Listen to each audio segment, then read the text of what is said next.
सर्वसामान्यांच्या हक्काचा आवाज जागर जनस्थान।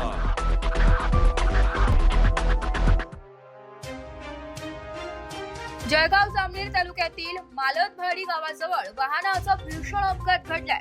या अपघातात 2 महिलांचा मृत्यू तर 10 ते 13 जण जखमी झाले। या भीषण अपघातामध्ये 2 महिलांचा जागीच मृत्यू झाला असून 13 जण जखमी झाले असल्याची प्राथमिक माहिती मिळताच जामनेर उपरुग्णालयात पाठवण्यात आलं। उपचारासाठी हा अपघात जामनेर तालुक्यातील मालदावाडी या गावाजवळ झालाय। क्रुझर गाडीमध्ये प्रवास करणारे प्रवासी हे सिहोरे येथे दर्शनासाठी गेले होते। दर्शनाहून घरी परतत असताना हा अपघात झालाय। मृत्यू झालेल्या महिला या नाशिक जिल्ह्यातील रहिवासी असून त्यांचे मृतदेह पुढील शवविच्छेदनासाठी पाठवण्यात आलाय।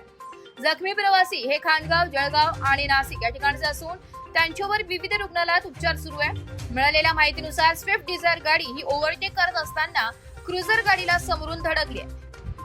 धडक इतकी भीषण होती की क्रुझर गाडीमधील 2 महिला या जागीच मृत्यू पडल्या आणि तर 10 ते 13 जण अपघातात गंभीर जखमी झाले असल्याची बातमी समोर येत आहे। या जखमींमध्ये लहान मुलांचा देखील समावेश आहे। जागर जनस्थानसाठी फराज अहमद, जळगाव।